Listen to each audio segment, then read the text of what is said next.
We told you about the issue going on in Paterson, New Jersey, and that is where police officers are going to be laid off. So a major issue there.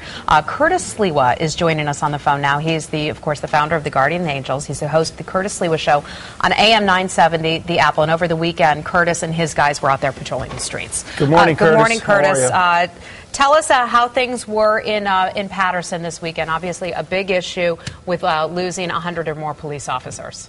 Oh, yeah, people have dog faces of doom and gloom because they recognize that with 125 less police officers out of a department of only 500, with a city that is already overrun with Uzi-toting, dope-sucking, psychopathic killing machines. I mean, it's been drug-dealing central for years, that this could become a city under siege in which the thugs, the gangbangers, and the miscreants rule. So they're terrified.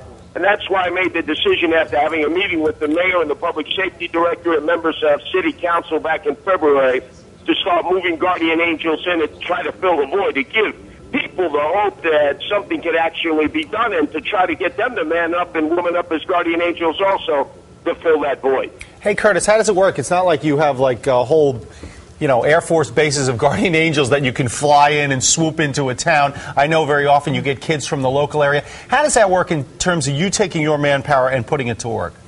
Well, it's very simple, Dick. If you've ever seen those cheap dollar vans, they run them back and forth from the George W. Bush Bridge Terminal right into Paterson. It's like almost $1 each way. So you run them in from New York City.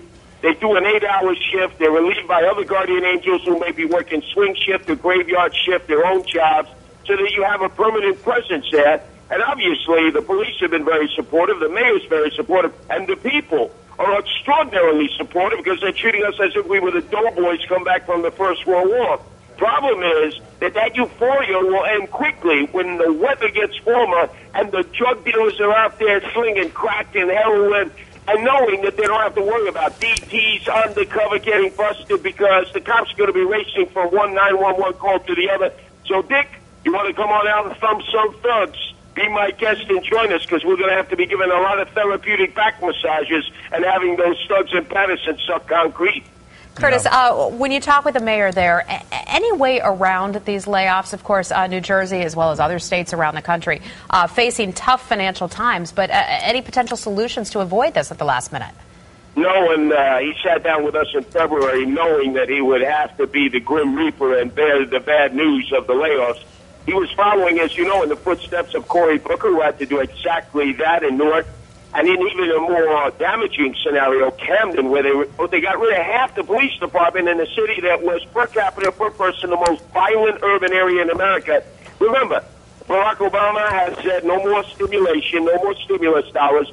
And Chris Christie, our FA in Trenton, has said, you're on your own. You don't see state troopers. You don't see any extra sheriff or county personnel flooding into these areas.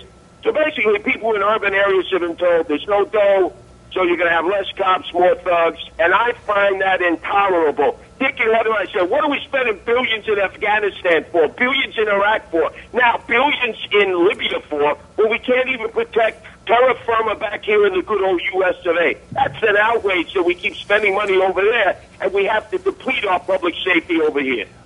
Curtis, a fair point. Another city, another issue some people are outraged by. In Philadelphia, they're launching a free condoms for kids program. We mean kids, I think as early as 11 years old. 11 years old, they'll get free condoms and not just be given the condoms, but shown how to do it. Literally how to use them. What do you make of it? These are officials who have too much time on their hands. I patrol Philadelphia with the Guardian Angels, and I got to tell you, if you're going to give out condoms to 11-year-old kids in those schools and outside those schools, make sure they're bulletproof body condoms, because the number one concern that you have to have, particularly as a young African-American female and male, is being shot in a drive-by shooting, in a gang-related drug dealer shooting. And it's not about STDs and getting letters from the Board of Health. So the priorities of the Philadelphia administration are so misplaced. Bulletproof body condoms, please, to rescue the young people, to keep them out of the harm's way of the drive-by shooters and the carjackers who have laid siege to that city. All right, Curtis Sliwa, thanks a lot. And I imagine your guys will be back out on the streets again today, is that right? starting at 11 again today, 11 a.m. to 12 midnight each and every day. And Dick and Heather, you're welcome to come out there and help me thump some thugs, because I will derive nachas out of that right before Passover. Nachas. All right, Curtis Azizan Sliwa. Pesach, Mr. Sliwa. I Thanks, didn't know you Curtis. were celebrating today. Good luck to all you guys anyway. Great job.